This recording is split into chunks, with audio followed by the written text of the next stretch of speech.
દેવના દેવના અમે વાત કરો અડી હું જોગણી દીકરા. તમારા દુઃખવાળા દેવ હોય અને તમારી હારે હારે જ્યારે તમે મારી હોમે બેઠા છો ને, દરેકના દેવ ઊભા જ હોય દીકરા. તમારી હારે તમારા દેવ આયા, તમારા દેવોને ઈચ્છા હોય એવી કે મારા વસ્તીના ગુનાનું સમાધાન થાય, અને એ સમાધાન થાય એટલે તમે તમારી વસ્તી ભેળા રહેતો એને દૂરી ના લાગે દીકરા.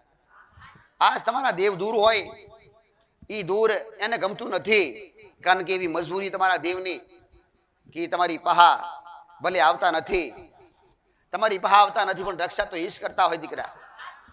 આજ 2 ટાઈમના રોટલા પૂરા કરતા હોય ને તો તમારી ઘરની માં દીકરા. મારા જેવી માતા હોય તો 1 દાડો રોટલા આલશે, 2 દાડો આલશે, અઠવાડિયું આલશે, મહિનો આલશે, આખી જિંદગીની લાઈફ ટાઈમ આલશે ને, વર્ષો ને વર્ષે પેઢીઓની પેઢી તમારી માં ચાલશે દીકરા. દુનિયાની બધી માતાઓ રિહાઈ જાય, પણ કુણદો દીવો રિહાવો ના જોઈએ. કુણદો દીવો કે ને એના પડતા બોલ ઝીલવા પડે. કુણદો દીવો કે તો ઊભા રહો દીકરા. ઘણી દીકરીઓને ઉધાય કે લાઈ ચપ્પલ ના પહેરીએ ને તો માં જલ્દી અરજી ઓપરે, ક્યારે ન થાય દીકરા. ચોખાની બાધા રાખીએ, આને બાધા કહેવાય, નહીં ખાવાની. મેં તો ક્યારેય કીધું નથી ચોખા ના ખાતા દીકરા.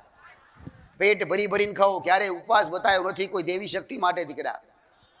સર્વ દોષ મંગળ દોષ સિવાય કોઈ દેવી શક્તિનો ઉપવાસ કોઈ બતાવ્યો તો એક વ્યક્તિ બતાવ દીકરા, કે ઉપવાસ કરજો અને ઉપવાસ કર્યા પછી સફળતા મળશે તમારી દેવી શક્તિઓની. ક્યારે નહીં.